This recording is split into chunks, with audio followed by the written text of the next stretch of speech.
더마카와 함께 시선집중의 문을 열겠습니다. 어서 오세요. 네, 안녕하세요. 더마카입니다. 오늘도 삐딱선 정신에 입각해서 주요 뉴스 챙겨드리겠습니다. 박하림님, 어제 너무 열받아서 오늘 별로 춥지도 않네요. 오늘 제이비가 더 열받게 해주실 거죠? 라고 올려주셨고, 문봉철님, 왜 김건희 앞에만 서면 작아지는 걸까요? 묘하다, 묘해. 등등 수많은 분들이 이 뉴스에 대한 댓글을 보내주고 계시기 때문에 오늘은 빠르게 뉴스로 들어가겠습니다. 오늘 주목할 첫 번째 뉴스, 여러분이 다 생각하시는 그 뉴스 오디오로 먼저 만나보시죠. 주문, 피고인을 징역 1년 8월에 처한다. 압수된 그라프 목걸이 1개를 몰수한다.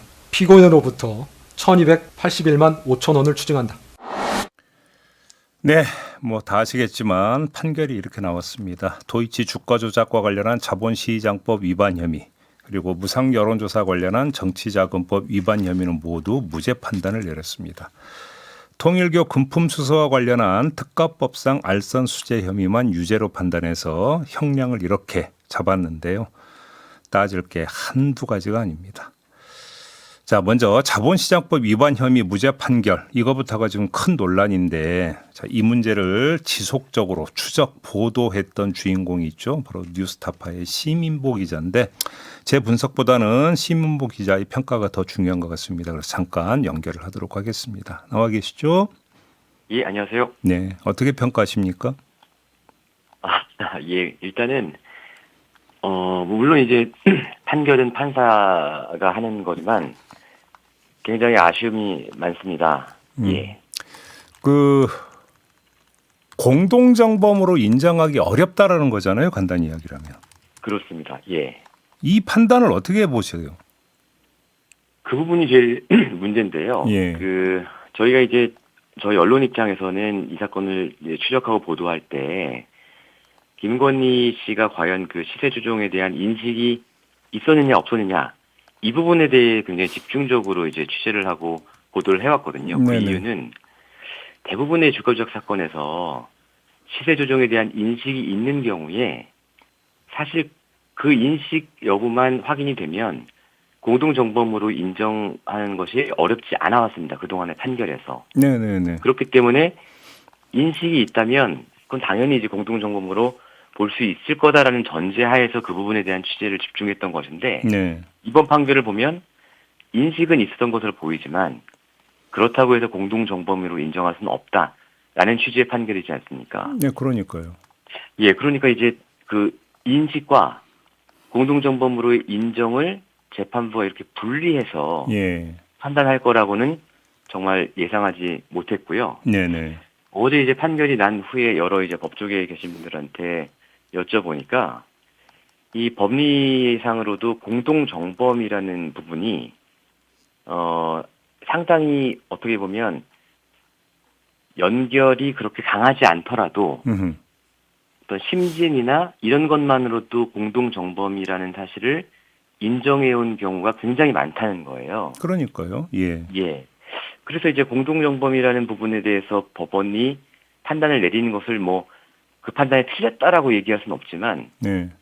굳이 왜 이 사건에서만 공동정범으로서의 조건을 그렇게 까다롭게 요구했는지 그걸 잘 모르겠습니다. 그 부분이 이해가 잘 안 되고 예. 물론 재판부가 이제 처음에 이제 얘기할 때 아무리 권력자나 권력을 가졌던 자라 해도 이 합리적인 인정이 없으면 피고인의 이익에 부합해야 된다라는 원칙을 얘기했지 않습니까? 네네네.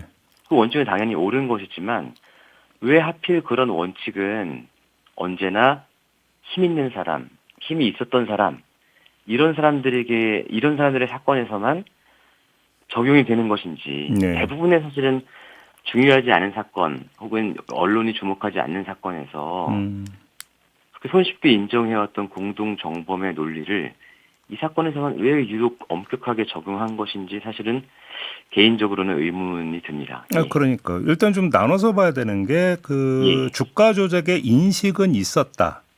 네. 이거는 지금 사실 판단이에요. 그런데 그렇습니다. 예. 그거를 공동정범으로 인정할 수 있느냐라고 하는 것은 법리 판단입니다. 그렇습니다. 예. 자, 그러면 이미 이제 이 재판부에서도 사실 판단은 이미 내려졌어요. 그러니까 주가 조작의 인식이 있었다. 항소심에 가서 만약에 이 사실 판단이 그대로 유지가 된다면 예. 법리 판단에 대해서는 항소심에서 뒤집어질 수 있는 가능성도 충분히 있는 거 아니겠습니까? 어떻게 보십니까? 예, 많은 분들이 그렇게 지금 말씀하고 계시더라고요. 네. 어쨌든 인식 여부는 사실로 인정받았기 때문에 예.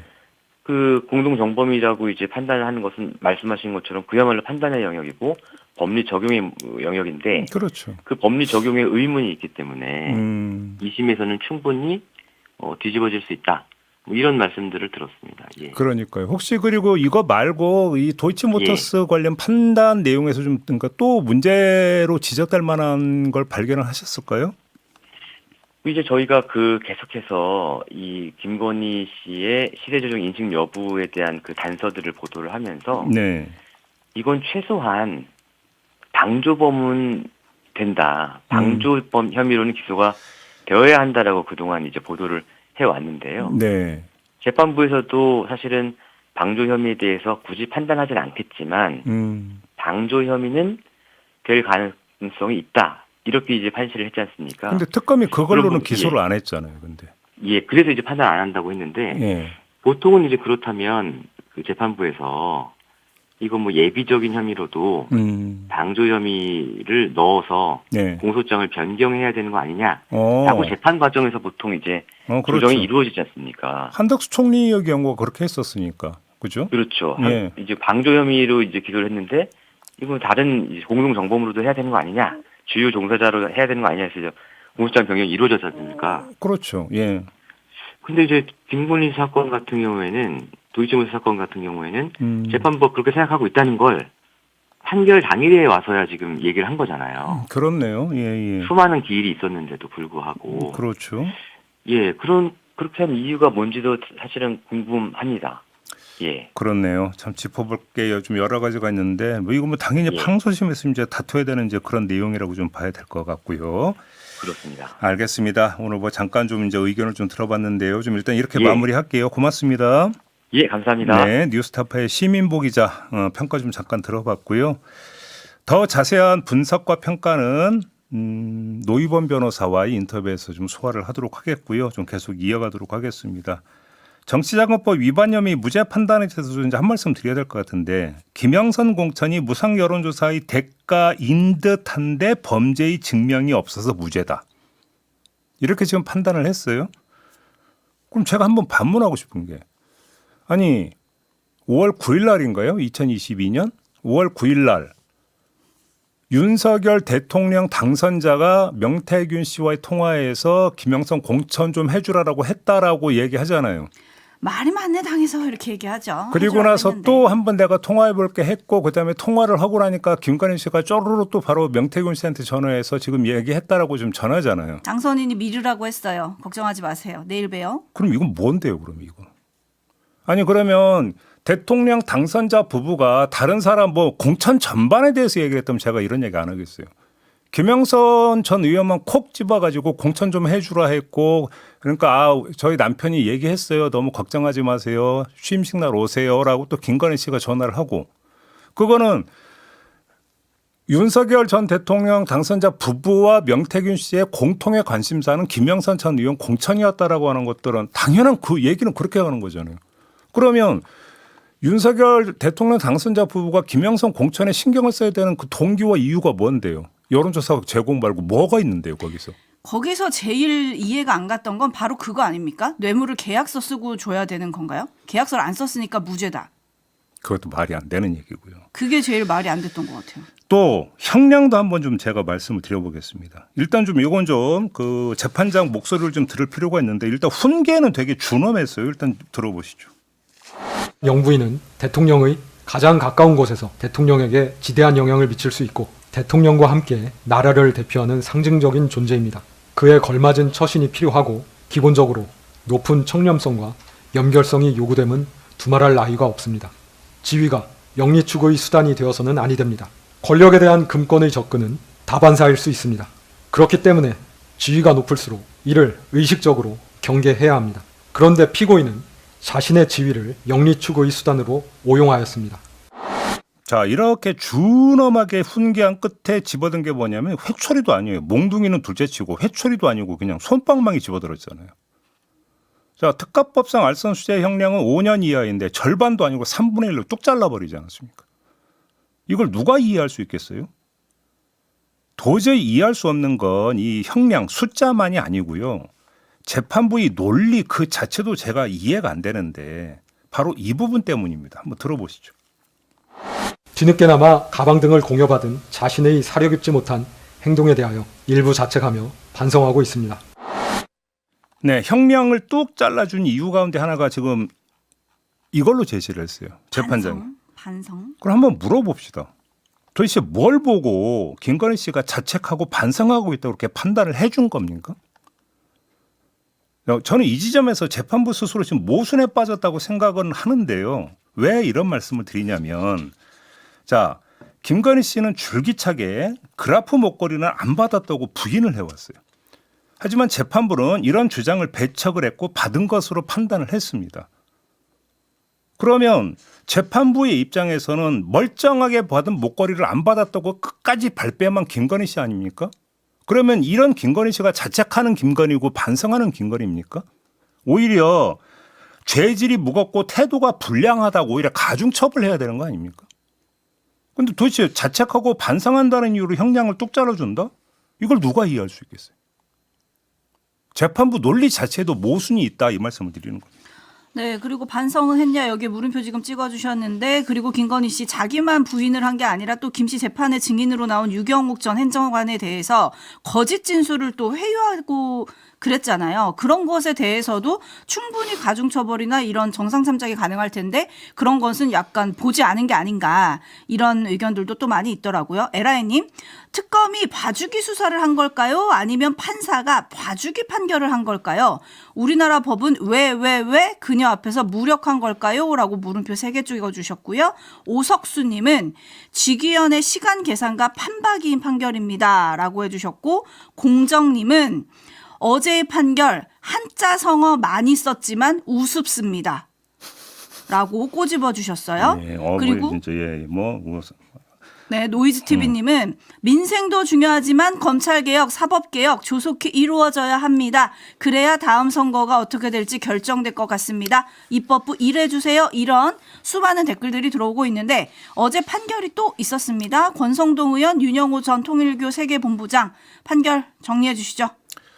권성동 의원 같은 경우는 징역 2년, 윤영호 전 본부장에게는 징역 1년 2개월을 선고를 했습니다. 이게 이제 그러니까 권성동 의원 같은 경우는 통일교 측으로부터 1억 원을 받은 혐의, 이걸 인정을 했고요. 윤영호 전 본부장에 대해서는 권성동 의원에게 1억 원을 제공하고 여기다가 김건희 씨가 한테 제공한 부분까지 합쳐가지고 징역 1년 2개월을 선고를 했는데, 자, 여기서 다 짚을 수는 없고요. 이거는 인터뷰에서 좀 소화를 하도록 하고 다음 뉴스로 넘어가도록 하겠습니다. 네, 어떤 뉴스죠?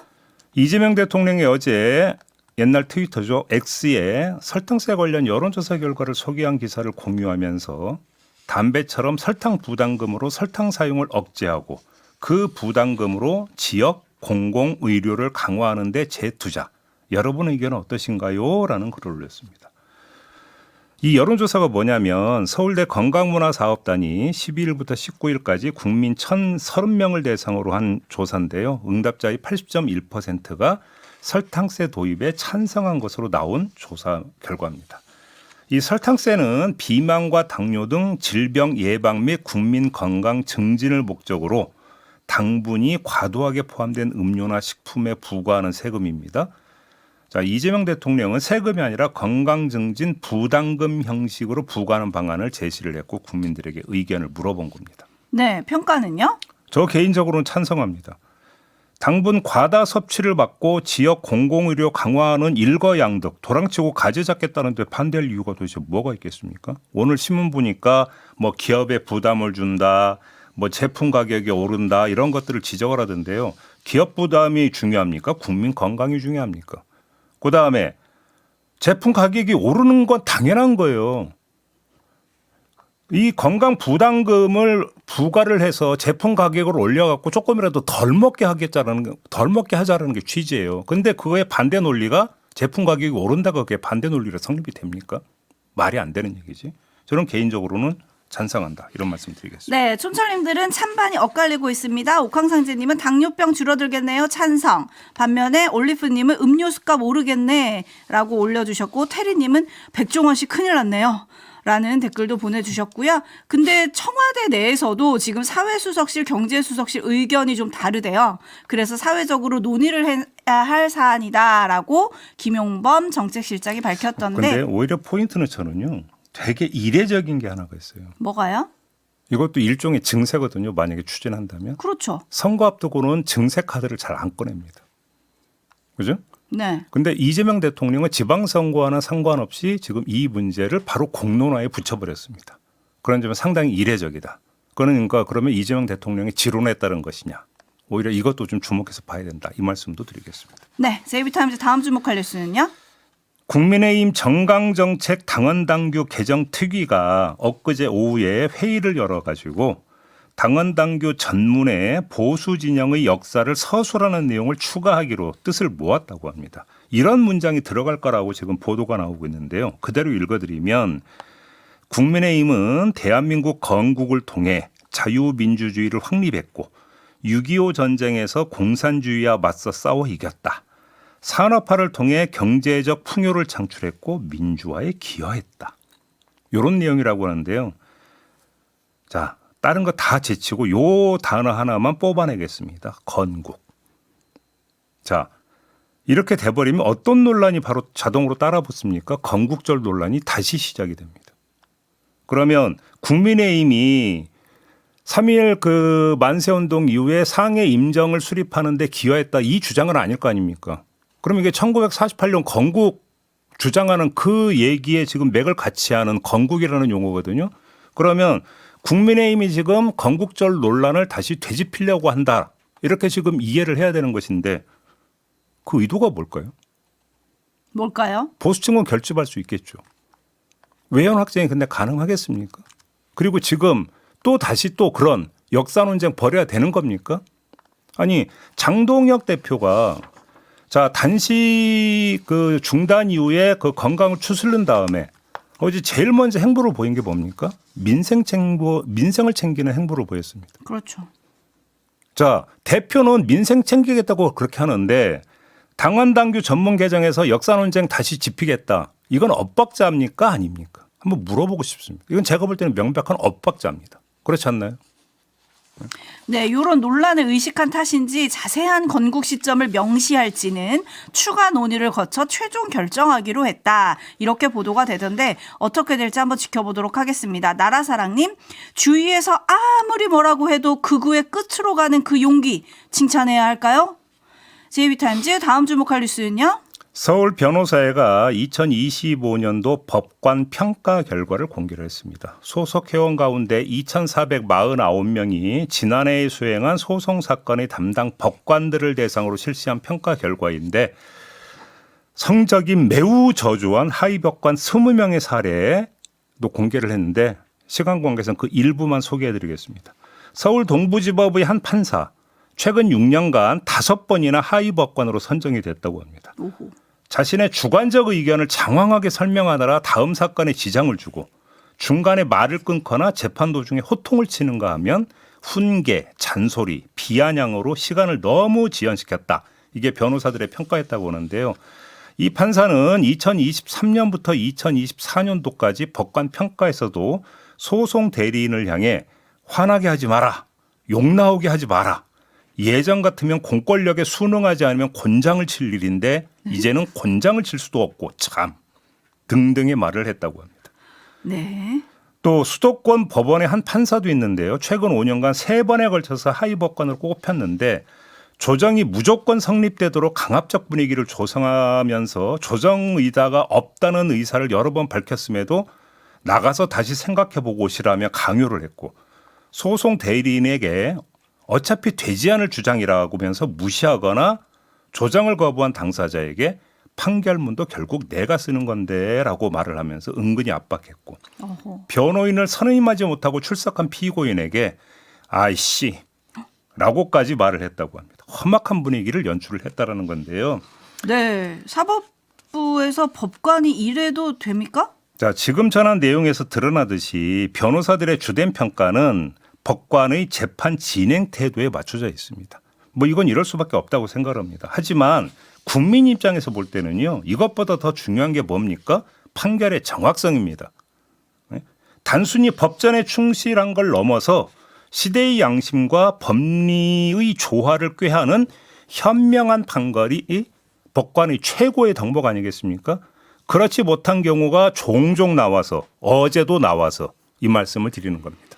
네, JY성님이 판사들도 실력이 없으면 퇴사를 시켜야 합니다. 정직하고 실력 있는 판사들도 많지 않을까요? 라고 올려주셨네요. 마무리하겠습니다. 더마카 수고하셨습니다. 고맙습니다.